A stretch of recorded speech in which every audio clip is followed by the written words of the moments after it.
And how was your week? More on parameter estimation. Yay! So so I'm going to finish this topic today. Today we talk about the AKIK information criterion. I promised last lecture to do that, but I didn't quite get there, but this time I will. And this will not, I think, maybe, I don't know, it will maybe cover the entire lecture. If not, I will start with stochastic processes for spatial movement.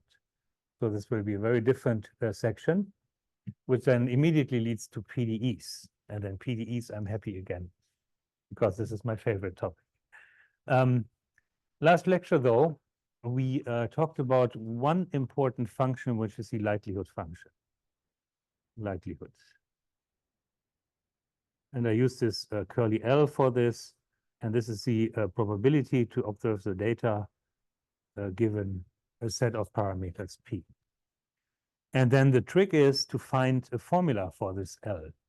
And remember, we use this if we have like n data, we used it as a product of probability distributions. For example, the normal distribution. And once you have this, everything is easy, right? You have a function which depends on parameters, you maximize. So maximizing is taking the derivative, maybe taking the second derivative, etc. So then the doing likelihood is easy. To find the right likelihood function is a trick here. So this is the important part. Okay, so then it would be, I think, 3.5. Now comes the AKIK information criteria.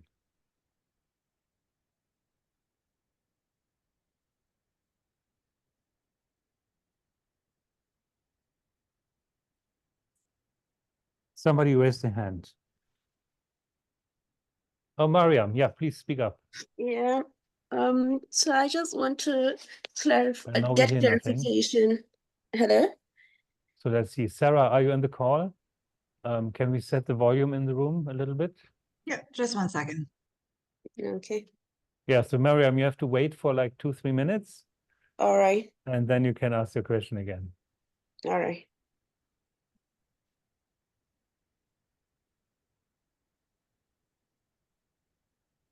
Thank you. Yeah.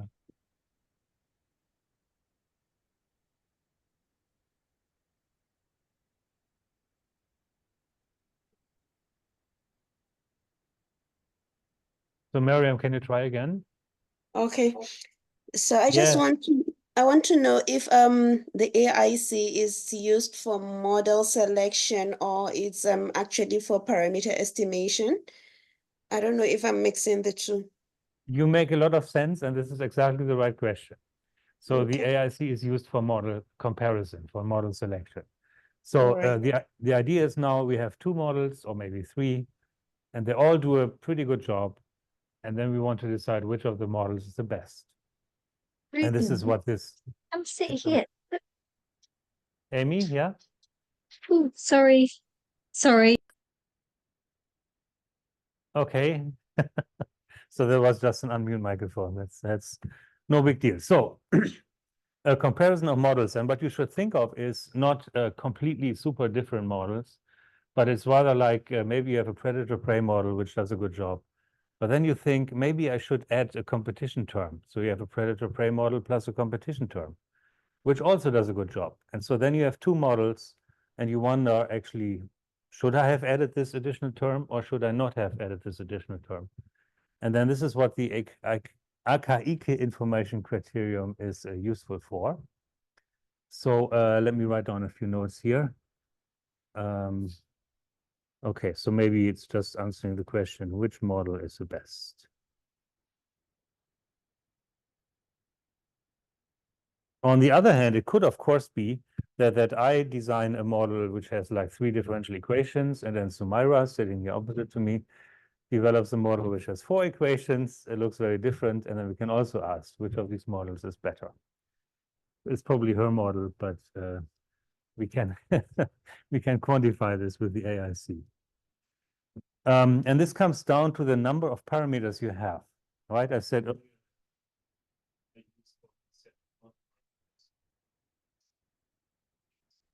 another model has more or less. And if you have more parameters, the idea is you can fit better, right? And if you have less parameters, you probably cannot fit as good. So then if the number of parameters is the same, we just look at the likelihood. So that's the first thing. So if two models, the same number of parameters,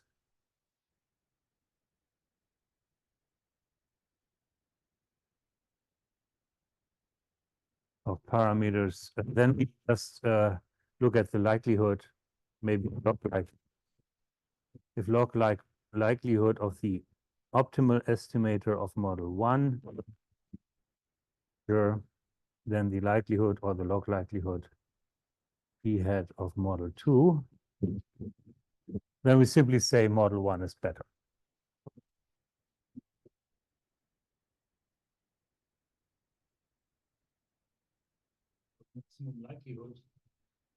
As well as we have seen in the example last lecture, is minimizing the square error, is the least square error. So if the least square error of model 1 is smaller than the least square error for model 2, then model 1 is better. This is what everybody would normally do. That's that. Now, if we have different number of parameters, we need to punish. We punish for the numbers of parameters. This is like this. So so if more, let's say, has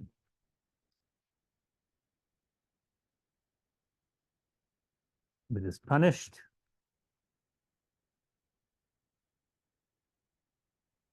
And so let's call NP the number of parameters.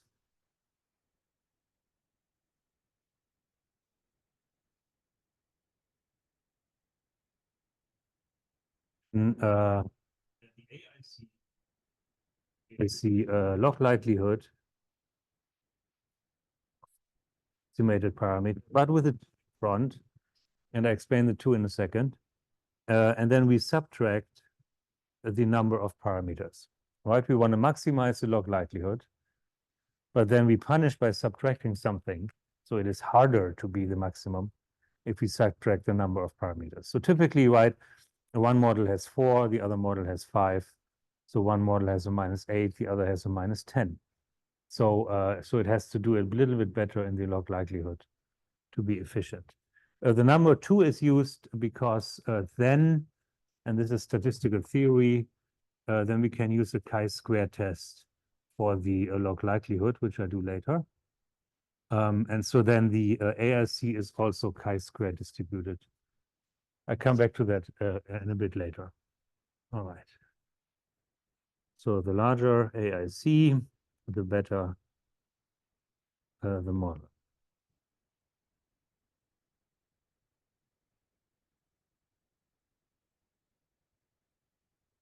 But it's easy. We talk about log likelihood estimator. So once you have the LL, I mean, -2n, everybody can do that. So this is then actually easily done. Now there is a correction though, if the number of parameters is small. No, if the number of data points is small. Okay. If the number of data points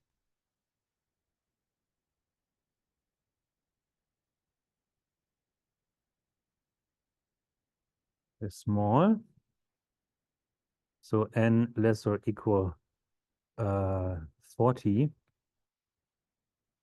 then we use a correction, a corrected AIC, which is the AIC corrected. And that is 2 log likelihood p bar. That's the same thing. But the correction term is now multiplied by n. This is supposed to be an n. N divided by n minus np, which is the number of parameters minus 1. Okay, so if you have 20 parameters, say, then we have, no, we have 20 measurements and 4 parameters. So what is this then? Then this is 20 divided by 15. Yeah, 20 over 15 is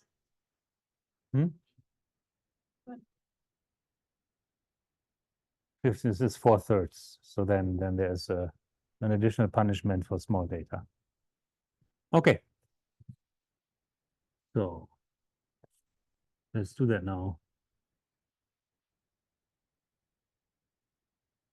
I have the likelihood ratio test as well, but I want to do AIC first. Good, let's do the AIC now for an example.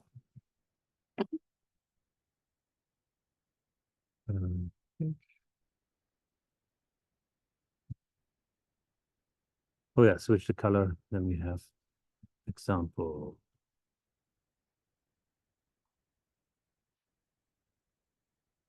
So here we go. So we have paramecium data from Gaussian. Paramecium is a yeast cell. Growth data from Gaussian.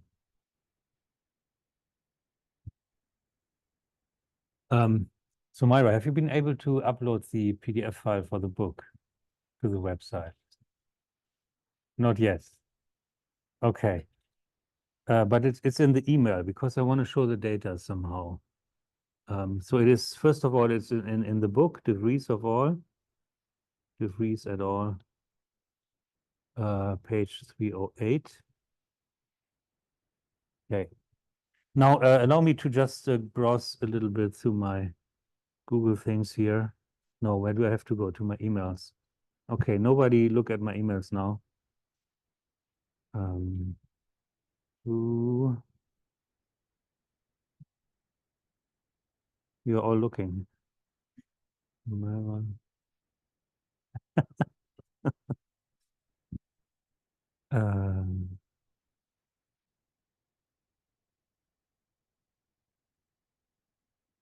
Yeah, oh yeah, there it is. Okay, this is still broadcasting, right? Yeah. It's still there, nice. So what did I say? Page 308. Actually, this is a fantastic book. I recommend everybody to buy it. Just buy multiple copies, so in every office you can have one. No.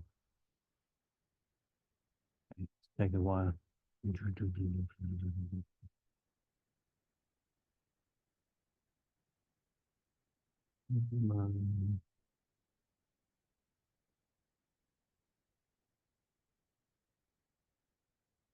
Sorry about that. I should have prepared this better. Estimating parameters. Here we go. Getting there.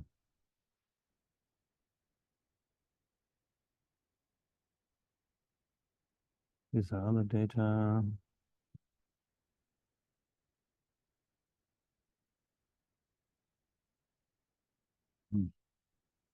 Oh, maybe that's later in the examples. My goodness. No, it should be here. Here we go. Make it a little better. So what you see here, Gauss's paramecium growth data over time. I think time is in days. And then we count the paramecium number, so the number of bacteria we have. And these symbols here are the squares, so how do you call them? The diamonds, right? The diamonds are the data. And then you see overlaid 3 models. You see the solid model, the dashed model, and the dotted model. And this is the logistic, the Gompertz, and the Bernoulli. And I write them down in a second. And you see they're all to a reasonably good fit, right? They're pretty okay. So which is the best? Okay, so we want to decide which of these 3 fits is actually the best fit. Yeah, okay. So keep this picture in mind. Yeah. Yeah. Because Bernoulli is so close to the sigmoid, I'm buying Bernoulli You go for Bernoulli. because it's the shape is so sigmoidal and it is recurrent in so many modeling and outcomes and so on. So it's suggestive to go Bernoulli, but Absolutely wonderful. Good. Anybody here have a different opinion? The solid one, I'm not sure which one is. The solid is Bernoulli, yeah. It's difficult to hear the other people in the room Good. So online. I repeat, so Itamar said that he thinks the Bernoulli is the best. Just by looking at the fits, the solid line seems to do a very good fit, in particular in the lower numbers, lower times, around 4 or 5 days. Yeah, than the others. So this is a good tick. But now we're going to use AIC to see if you're right or wrong. Ready for it? I think it will be corrected, but what is the paramedium you find us? Paramecium is a yeast cell, Oh, it's like to make wine or beer or so. Yeah. Okay. So then paramecium, no. So it's just a yeast cell. Okay. So 3 models. Okay, so we do the logistic, which is x dot is Rx 1 minus x divided by k. And then I just keep track the number of parameters, which of course is 2, right? We have the growth rate R and the carrying capacity K. We have Gompertz, or the cancer modulus love Gompertz. So this is R x ln of x divided by k. There must be a minus sign. Because x is less than k, so then there's a minus and so on. Okay. So then this has, again, 2 parameters. And then we have Bernoulli, which is x dot equals Rx 1 minus x divided by k to the theta. And then, so this has an additional parameter theta as compared to the logistic model. So this has 3. Okay, and theta is, I think, less or equal 1. Yeah, I think that's what we want to do. be punished. To be punished, you are right. Okay, so Bernoulli has 3 parameters. Of course, it can do better, but is it worth the effort to have this additional parameter? So then we do the fit. You can do this in MATLAB. You can do this in Maple. There are all kind of comments nowadays to do that automatically. So I And we have a question. yes, Mariam? So the R in the Bernoulli, is it the same as the growth term in the logistic?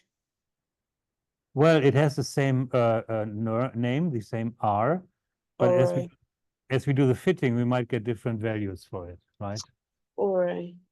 so it's like a special case of the logistic is a special case of the Bernoulli with theta equals to 1?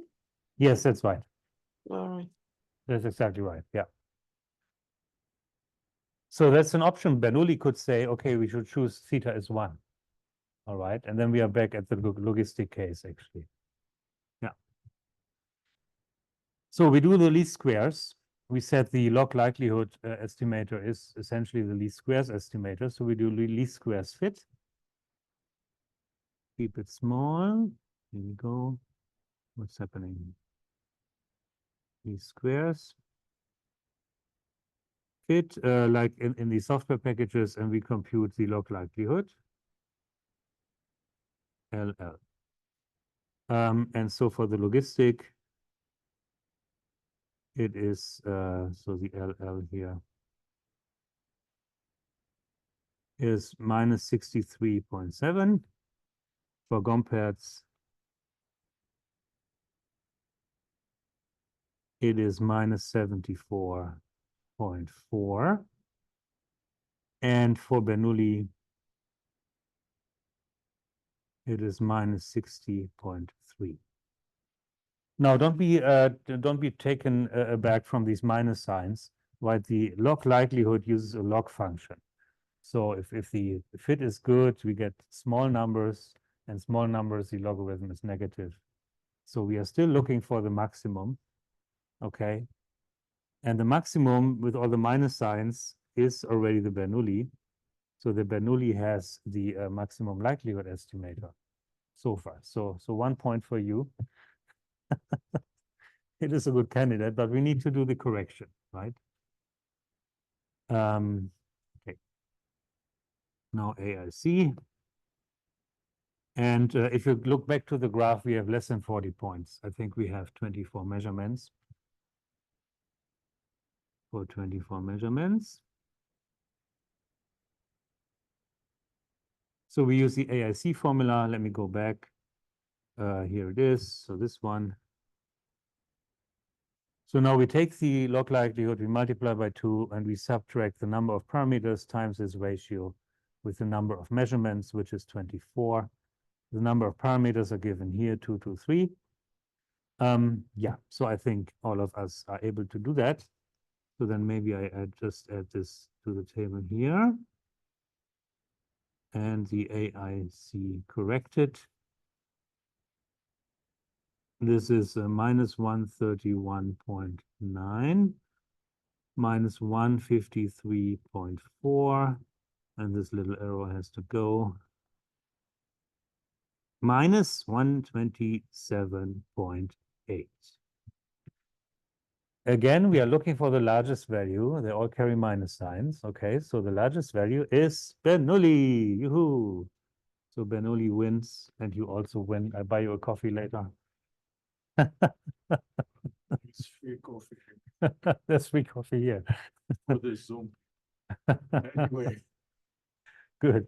So, so yeah, in this case, the visual inspection actually gave you the right idea already, and now you can justify it using the AIC. So having this additional parameter theta is actually worthwhile. Did I write down somewhere what theta actually is? Just see my notes here. No, I didn't write down what the values for R and K and theta are. Maybe it's in the book. Okay. Oh, book. Yeah, book. Okay. There's a typo in the book.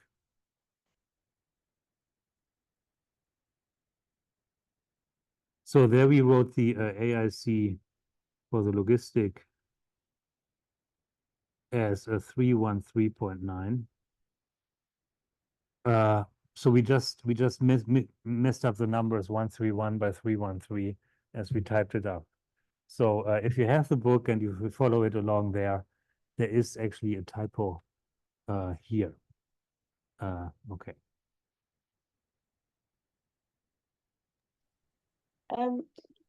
Where can I Yeah. get the book, please? Or how can I get it?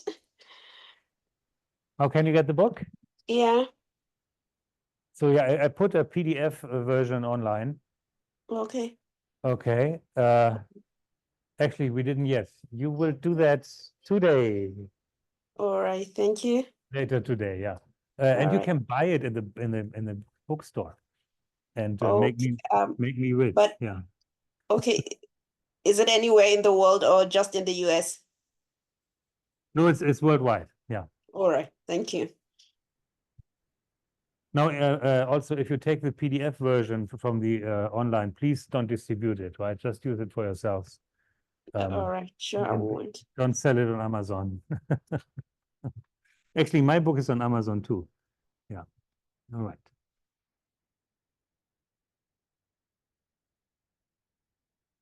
So then there's one more thing, which is the likelihood ratio test, which I like to explain as well. So let's do that. This would be then, I think, 3.6.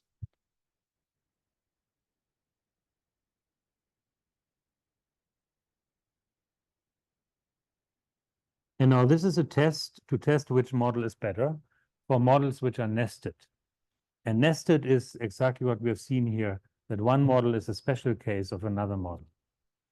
So this is a test for nested models.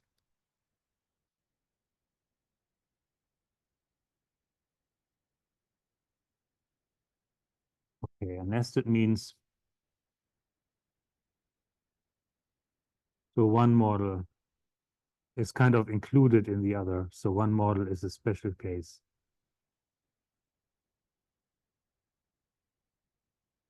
Of another. And in our case, right, we had the logistic model is nested in the Bernoulli model. That's how we would say this. So logistic model is nested in yeah, inside or in the Bernoulli model.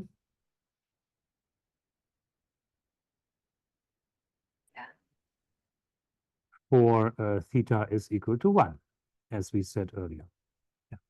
And so for this, we have another test where we can then use the chi-square distribution again and test different hypotheses.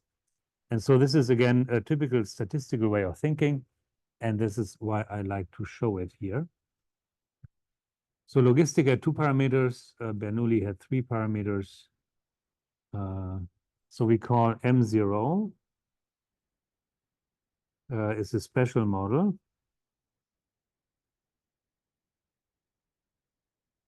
And MP is the more general model.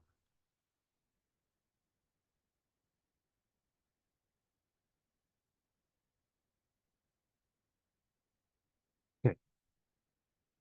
And so then we define a parameter lambda, which is -2 times the log likelihood of the general model minus the log likelihood of the more special model. So I just use 0 to indicate kind of the null model, which is a simpler one, and P to indicate the more complicated model, which is the Bernoulli in this case.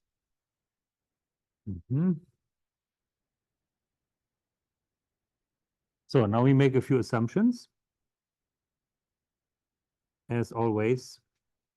So meaning now we define a statistical model, which we want to use here. So we assume sample size is large enough.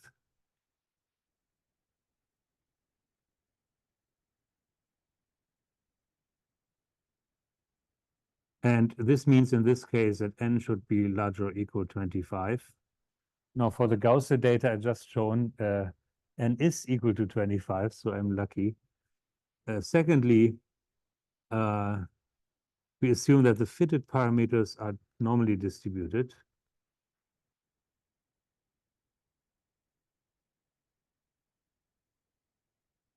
Normally distributed. And this, of course, is a strong assumption. As I say, you will find the normal distribution assumption always, very often, but still it's a strong assumption. So what this means, for example, if you have an experiment, yeah, and you plot the frequency out of n experiments, and in each experiment you measure the parameter p separately, and then you might get a distribution of this sort.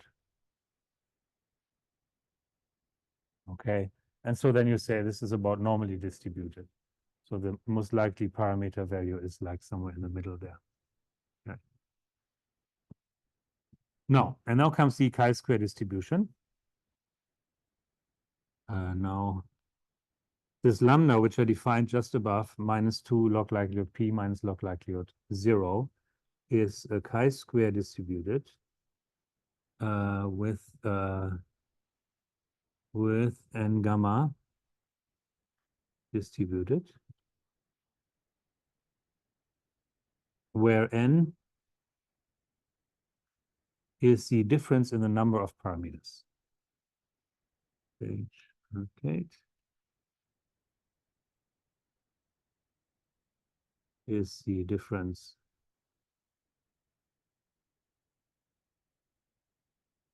in the numbers of parameters. Okay, so between Bernoulli and logistic, it would be 1. Okay. So now we can do a test on this lambda. So lambda has a distribution, and now we can test. So we do a statistical test.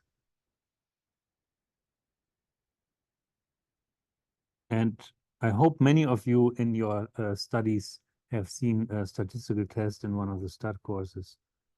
So we have a null hypothesis, and we have an alternative hypothesis.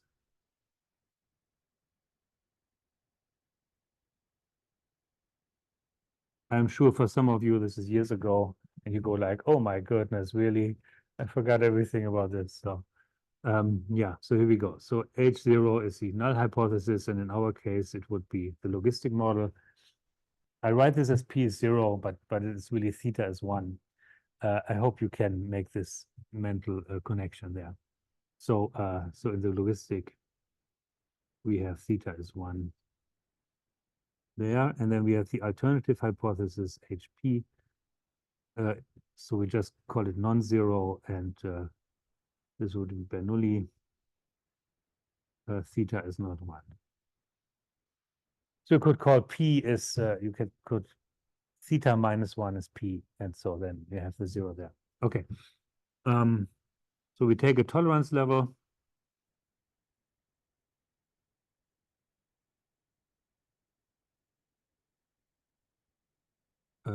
Alpha, something like 0.05 or so. Okay, and then gamma minus alpha is a significance level. Yeah, and then find the corresponding chi-square and gamma value. All right. And now what do I do with this?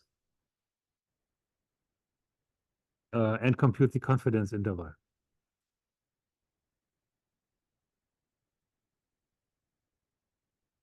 Now, this is something I did earlier. I did in the last lecture. So now you take this chi-square and gamma value and you subtract it from the maximum log likelihood. And then you get an interval and you find the parameters which correspond to that interval. And this is your confidence interval. And now if P is 0 is not in this interval, then you can reject the null hypothesis. So if 0 is not in the confidence interval,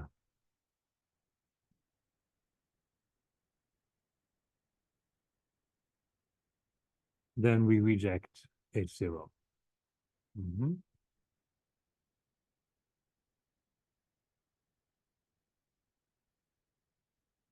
Then we reject H0. Yeah, always if we apply this for the Bernoulli and logistic, this means if 1 is not in the confidence interval of theta, then we reject the logistic model and take the Bernoulli model. All right.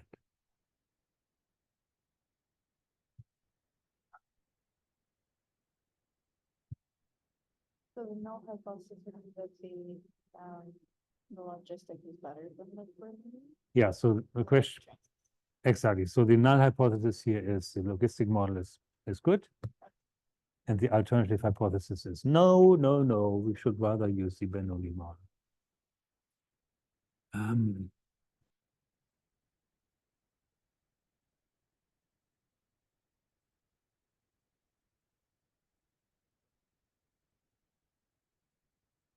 Okay, so I need to get this together here. Let's see.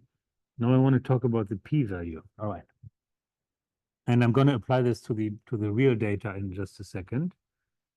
So the p-value. This is something you have heard about for sure.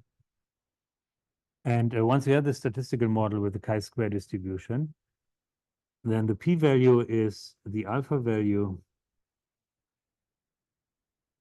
for which this lambda, which we computed earlier, 2 log log minus log log of 0, if this corresponds to the chi-square value. So the alpha, alpha is 1 minus gamma, or gamma is 1 minus alpha. And then you find the chi-square value, and for you find the alpha for which this equality is satisfied. And this is called the p-value. And there are certain common use of the p-value in statistics, which I just want to show you. So if p is bigger than 0.05, we call this non-significant result. And if p is, what do we have, less or equal 0.05, we give this like a 1 star. If P is less or equal 0.01, we give it 2 stars. And if P is less than 0.001, we give it 3 stars. Okay, and this is what you see in papers a lot. The star notation, that's why I'd like to review it here. So it's a significance level where P is a probability to falsely reject the null hypothesis. So P is the probability to falsely reject the null hypothesis.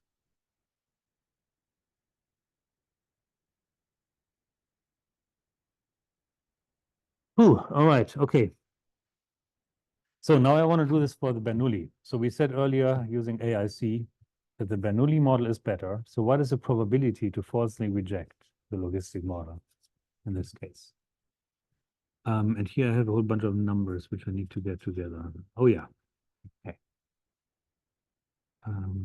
Insert page. So then for the paramecium data,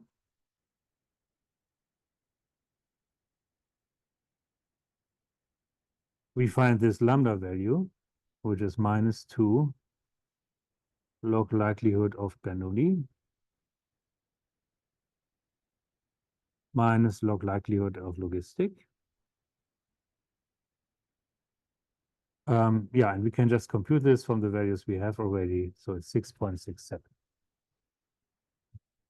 And we use the chi1 square gamma distribution. Since we have one different parameter, one more parameter.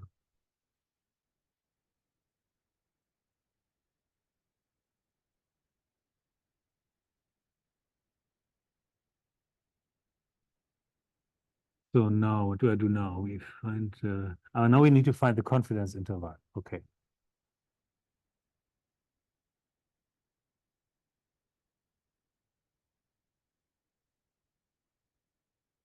From the parameter values, yeah, log likelihood of P low minus log likelihood of P up. These are the upper and lower bounds for the parameters. Is the log likelihood of P minus the corresponding chi-square value. 1 gamma square, which we find in a table. Okay.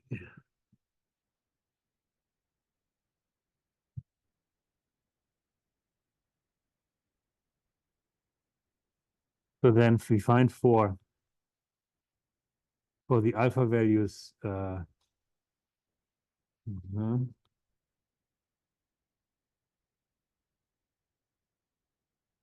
we just check a few alpha values, 0.1, 0.05, 0.025. And if we check those values, we get the chi-square value is less than lambda. So we have chi-square 1 gamma is less than lambda, which was 6.76. Okay, we find the chi-square values in the table. I've shown you the table last time. In one case, we have 3 point something, so these values would be less than 6.76. This means that that for these alpha values,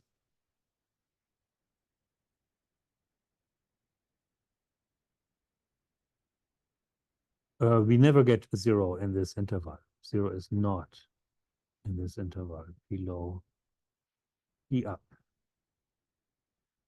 Okay, we have 6.76. So if we subtract something which is lower, we never get to 0. So 0 will never be there. So for these alpha values, we have significance. So hence,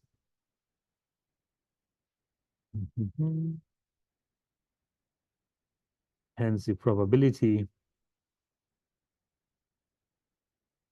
to erroneously reject the logistic model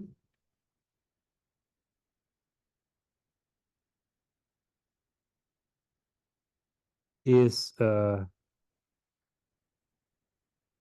here I write 0.01. Why do I write 0.01? Oh, okay. I can do that here too, 0.01. Reject the logistic model is P is 0.01, which is the smallest value here, the smallest value of all the alphas I tested, which still satisfies this relationship here.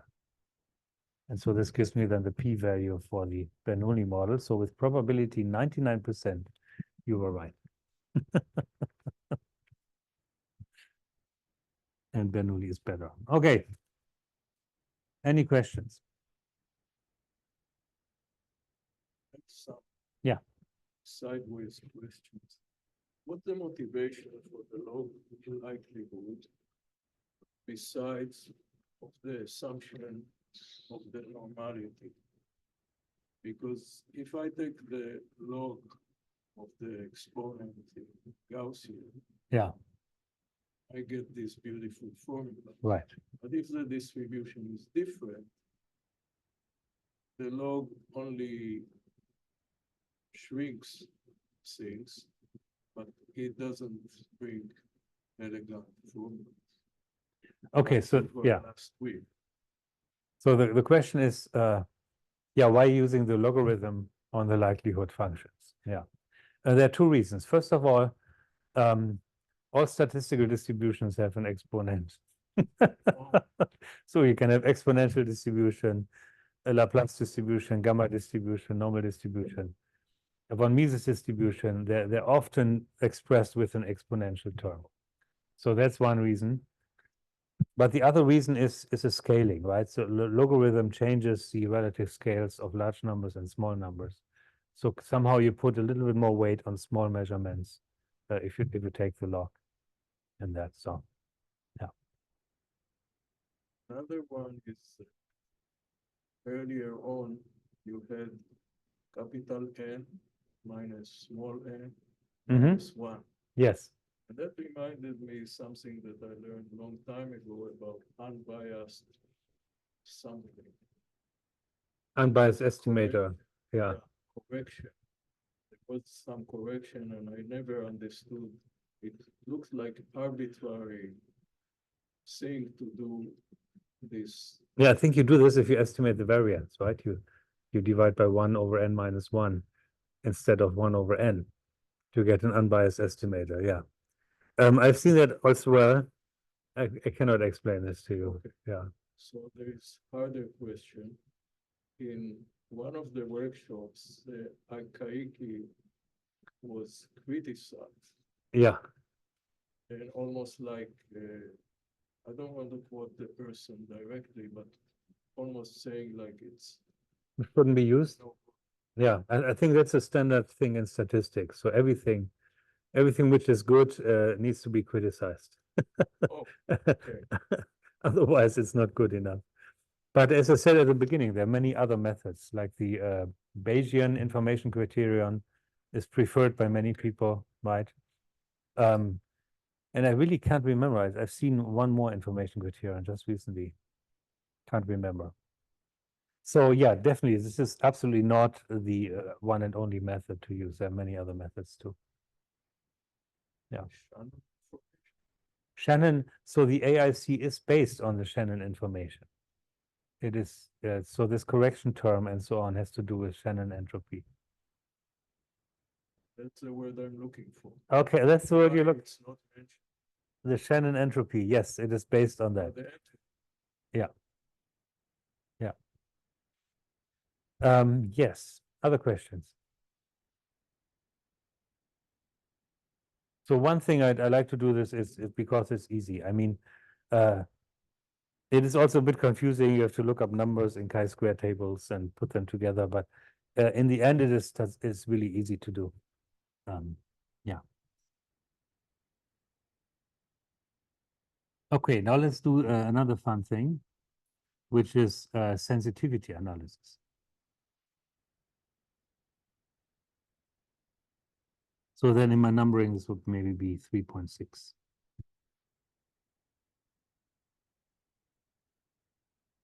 This is a short section, but I put this here into the statistical section. Yeah, I don't know why. It's actually not statistics. But it has to do with parameters, right? So here the idea is we want to see if we have many parameters in a model, we want to see which are the most significant ones. Which are the parameters we need to make sure we get really right, because the model depends sensitively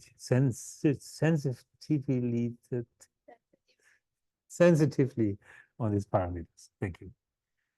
Okay. Yeah, so let's use a similar notation. So let's call maybe a model P that depends on parameters.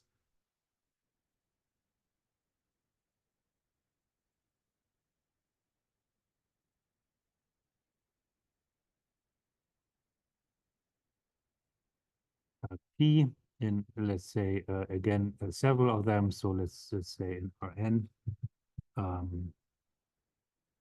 and gives output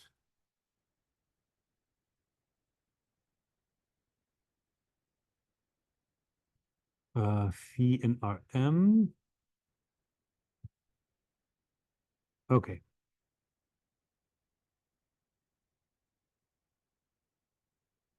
So this could be population sizes of m different populations, for example.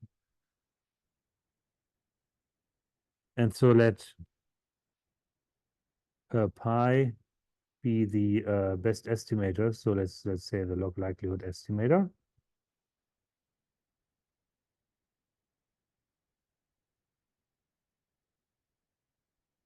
And then often we call this also the base parameter. So what you often find in a paper is that people have a table where they define the base parameter, which is the parameter set they use for almost all the simulations, and then maybe vary one or the other parameter. So, and then we define the sensitivity.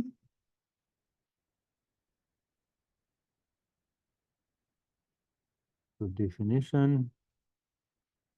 So the sensitivity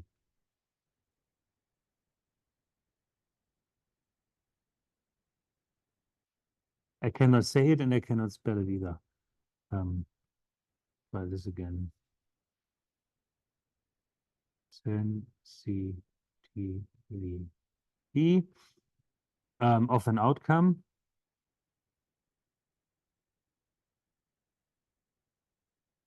phi on a parameter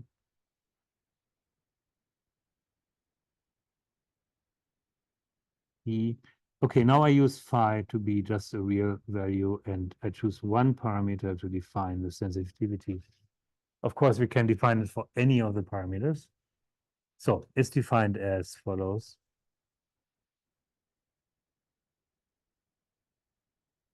So let's call this sensitivity of the outcome phi on the parameter. So there's a relative change of the outcome.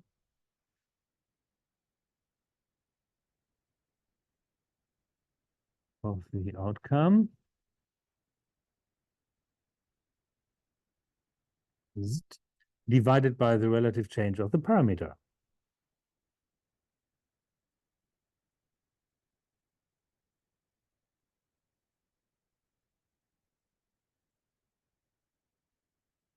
Okay, so let's use mathematical words to do that.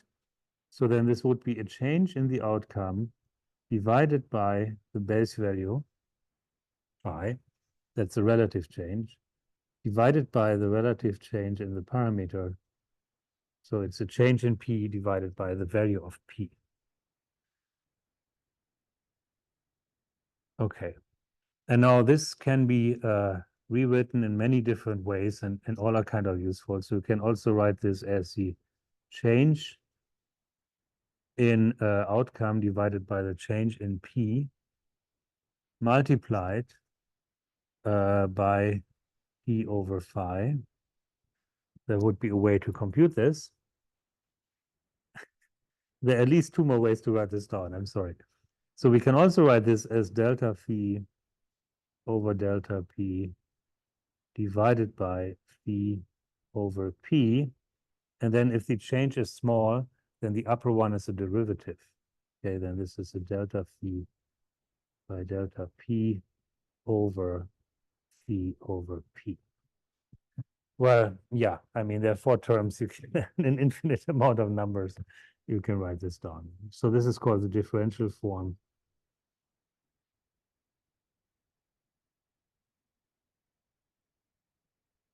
This form here is probably the easiest to do. And this is probably the easiest to remember. So the relative change in phi divided by the relative change in p. Okay. Yeah, okay, so now I go back to one paper which I wanted to show you as well. Maybe you can dig it out here. So I had it in the emails, right? Yeah. So here we go, Rhodes. So this is a paper I wrote with one of my students, Adam Rhodes. It is a model for the immune-mediated metastatic growth. And I think this is the one where we use sensitivity analysis. But let me show you the model first. So here's a model, okay? So you see we have 3 equations for u, for x, and for y. Whatever they mean, I'm not going to go through the details, but we have parameters which are gamma and sigma and alpha and omega and rho and ed and psi and tau. So lots of them. And then we fit this to data which we have on the immune response to cancer.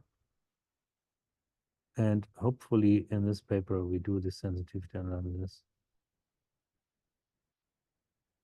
Or we do it in the other paper, which I need to find. Yeah, there we go. And so this is how a sensitivity analysis looks like. So on the x-axis, we see all the different parameters. There's a max 1, an up 1, a low 1, an r and phi. There's an a and a rho and an omega, etc.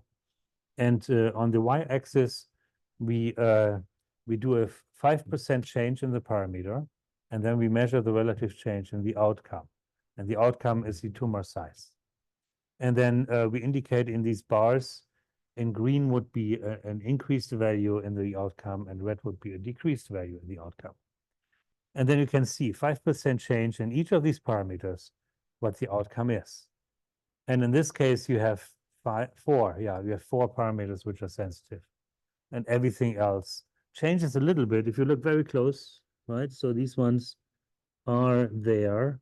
There are changes, but really they're not very significant. The significant parameters are those 4. So it's called max 1, it's r, it's phi, and it's min 2. Whatever they mean in the equations, right? But this is how this works. Does the green So I have a question. Okay, let's do the online question first. Mariam? All right. So does that mean the maximum percentage change is the same thing as the sensitivity index? Well, the sensitivity index is the ratio of the percentage change in the outcome divided by the percentage change in the parameter. Okay. Okay. And now to your question. in this graph, is the green, does that indicate a positive change in the outcome? Yeah, let me just see what is green and what is red. So result change in tumor density resulted from a decreased parameter value, while an increased parameter is in green. Okay. Yeah. Yes. Depends on our biological perspective of the model that there are certain model parameters. Yes. If we change them, we change the biological meaning of our model. Like, do you agree with this? There are certain. So the question is, there are certain parameters in the model often which are given by the biology, and we cannot change them. Yes. So then we don't worry about sensitivity either, right? We just keep them as fixed. Those particular parameters. Yeah. Fix the conditions on Yeah, exactly. So it's more relevant for parameters which we are not so certain about, right? Yeah. And by the way, I added the link of this paper and the book on the website. All the students have the access to the website. They all have access to the website. Yeah, they should have access to. This paper, any other paper, and this book. Yeah, or so it's already there. Why did you say no? I was thinking you are asking about the PDF, but all the links, they can check this link. These They are as links, not as PDFs. Good. Yes, Okay. they can access. Okay, so then here we find 4 significant parameters. So then we can do some bifurcation analysis, say, or further analyze what the sensitivity means, and yeah. This is also interesting, which Adam did. This is a time-dependent sensitivity. So sometimes, as a tumor grows, one parameter might be important early, and another parameter might be important late. And here on the y-axis is the time dependence, and here we compute the sensitivity as a function of time. And we see that initially between, let's say, 0 and 20 time units, not many parameters are significant, but then after 40 time units, all of a sudden, many of the parameters are important and become significant. Okay. So let me go back to my notes. And now comes a funny result, which is also, there are 2 things. It is new, I think. I think nobody ever reported this. It's also completely trivial. Let's see what you think about this. So, and this has to do with power laws. So before, Yes. this differential form can be also modified by or another version of log. Because if I can do derivatives of the logs, Yes. it's the same thing. Oh, that looks like a derivative of the log. Yeah. D log phi of D log. Instead of writing P and P explicitly. So d ln phi over p by dp. I don't think it's quite that. Not like No, this. not like D this. ln phi over D ln P. Yeah, that's it. No, but not what you wrote. Yes. Okay. I think it's a set. It's a ratio. Okay. I give this a question mark. I leave this to the audience to think about. Yeah, I've seen something like this in different textbooks. Oh, you have? Okay. Okay, good. Yeah. Yeah, so that's another good way to remember this. Thank you for confirming long distance. Power laws. Now, power laws are super important. If you go on Google and you look for power laws in biology, you find millions of contributions and papers and so on. So power laws, the idea is you have whatever. Let's say you have what is a typical power law? It would be you can have the body weight and the size. So maybe size of an animal and the weight. And typically, the longer or the bigger an animal is, the more it will weigh. So there is a relationship, and maybe it's something like this or so. So it could be like that the weight is size to the gamma. So like a power law, right? Or you can have Money what and do we have? people. Excuse me? I said money and people in the world, like A million people in the world. So money. time, I mean, money and people. money, Yeah, money. money and people. Okay, Yeah. money and people. Yeah, the more money, the less people. So there's something like this. So this would be money to the minus gamma. So there are many power laws in nature. So let's look at a power law from the context of sensitivity.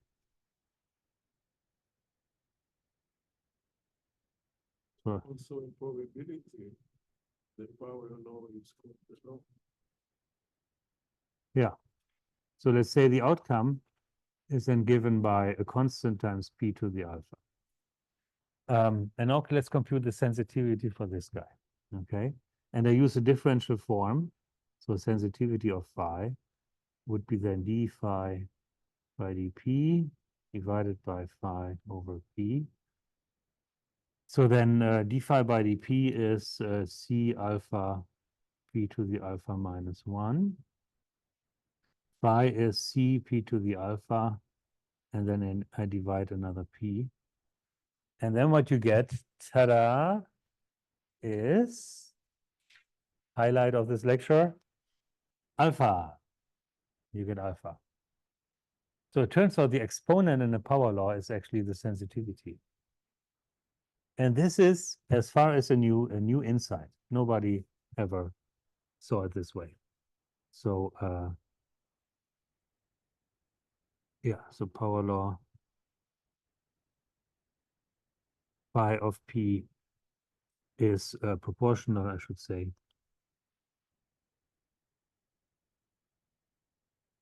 p to the sensitivity. So the exponent is a sensitivity.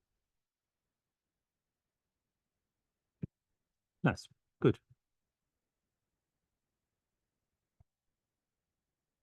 Any questions or comments about sensitivity?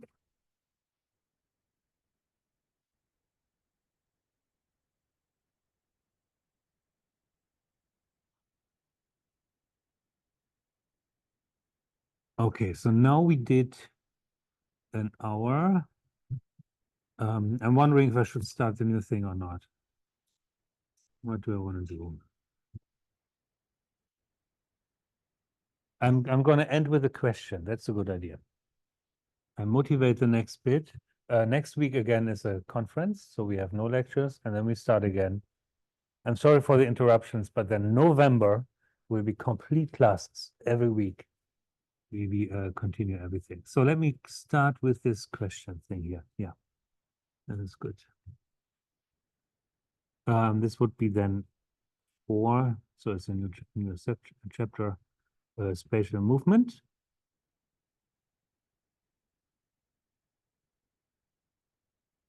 So slowly we're getting to a reaction diffusion equation. Fisher KPP has been mentioned before. We will talk about chemotaxis, about pattern formation, about traveling waves, all that kind of stuff.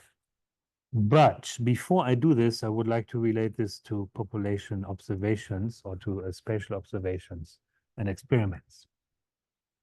And so the first question I ask is, what kind of measurements actually do we have?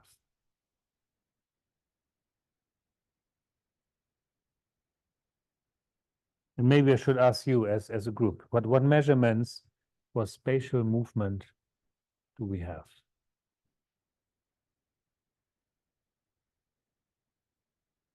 So let's maybe think about ecology first. If you want to know how species move in the water or in the forest or in the landscape, what do you do? Time series of where they are. But how do you know where they are?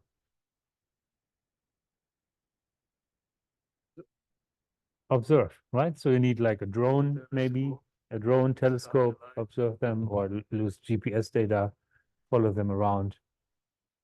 Yeah, exactly.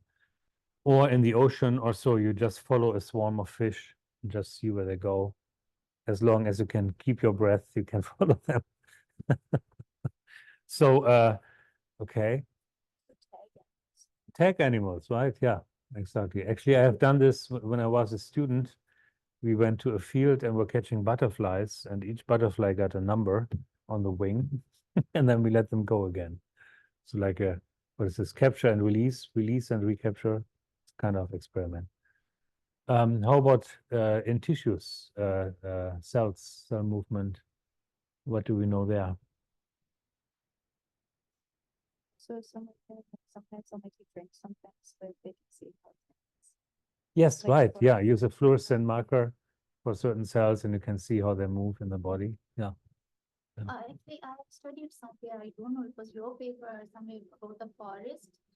that we can do certain kind of modeling where we can have an idea that after 10 year, after 5 year, how it will grow, the plants will be there, like similar the animals in the certain locality, how it Yeah. will be. I don't know where I studied this. Maybe it is your paper about the forest. About the forest? Yeah, I don't know. Okay. Yeah. But I mean, forest is easy, right? You can go in there and you can count the trees and and maybe also look how they spread. So if you go through all these many different examples, which we just now touched on, you essentially get two ways to measure population spread. And these are A and B. So one is you measure it on a population level.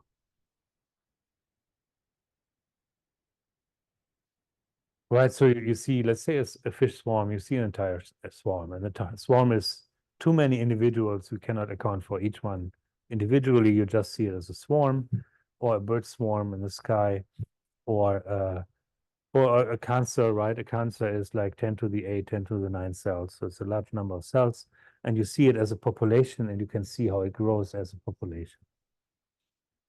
So in this case, we call then xt to be the random variable of the location. Mathematize this a little bit for the location.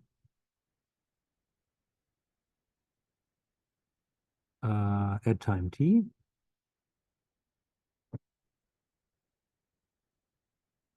And then we assume A1 that we can compute a mean location. Right, so we take just the entire mass of objects and we compute the mean. So this would be x bar or the expectation of x. So this is something we can build from the data, right? Or we can compute the variance of this mean quadratic.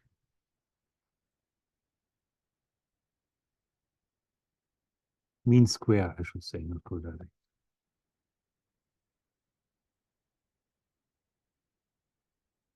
Distance. So this would be then the mean value minus the actual value squared, which is then also the variance of x of t. So these are things you can measure, right, from on the population level. Or if we are lucky, we can follow individuals, right? We talked about this too. Individual level. So what do you measure on the individual level?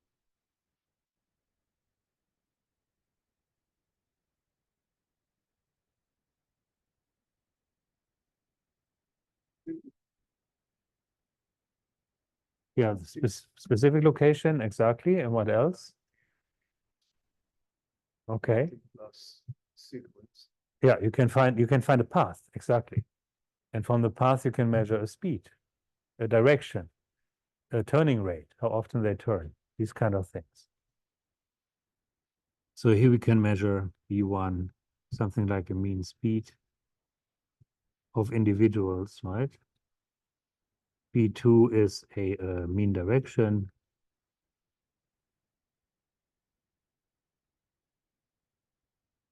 And I think I give them numbers already. So speed is gamma, mean direction is mu. Need a new page. And B3, distribution of new directions and yeah, distribution.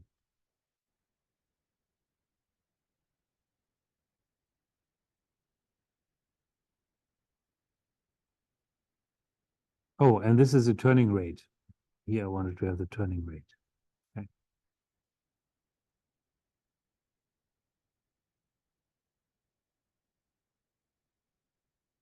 Which I call T of V prime. And V prime are velocities. So you see, in this spatial context, the measurements are very, very different. One is on a population level, one is on individual-based level. And now the question is, how are they related, right? So the population level spread, of course, is a result from individual cells moving or from individual fish moving. And they move with the speed gamma and their turning rate mu and the directional distribution t. So how do the measurements B actually lead to measurements of type A, or how are they related?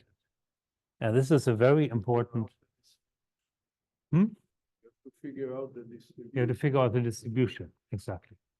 And you have to do a scaling, right? The individual level and the population level live on different scales. So there's a multi-scale argument to be made. So these are the questions. So question 1.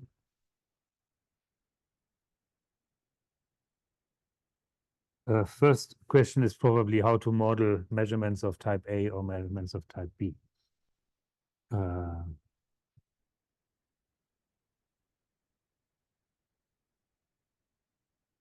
Right, because depending on the measurements, we should choose our model. And yeah, very likely models for type A or type B measurements should be different. But then they should also be related. Or type A and type B. So which means population level and individual level models related. Models related. Big question. This is a question which keeps scientists busy for years and years and years. And this is something we like to answer in 2 weeks. So next week is a conference. I also ask the online people to attend online if you can. And then after that, we continue here with this analysis of spatial models. Question. Yes. How do you measure the sensitivity of The sensitivity of a population? I'm driven by high sensitivity of anything. Means that if you do a small change, you get a high impact. That's right, yeah. So if I want to figure out what to do to individual or to population that will be significant, will be major change in their behavior. Maybe I have to calculate first the sensitivities of different factors that characterize them. And No, pick- this is, yeah, I pick agree. The high sensitivity one first. I think that's absolutely right. So you should look at the sensitivity and focus on the high sensitivity parameters first. Like, for example, cancer treatment, right? If you find out, hey, this cancer is quite responsive to the oxygen level, so then it's maybe something you focus on first. Yeah, It's a guidance. it's a guidance, yeah. Good. Yeah, then thank you all for your questions. And then I'll see you soon.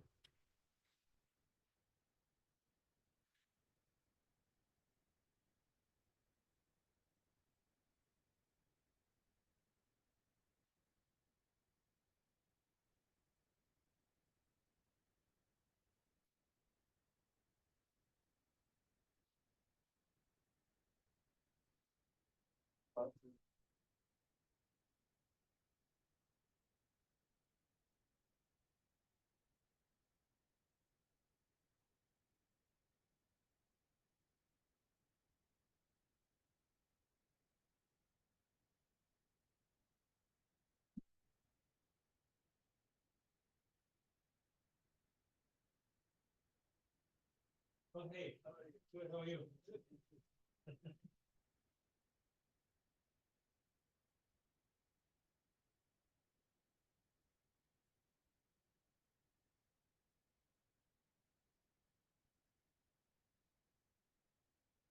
Thank you.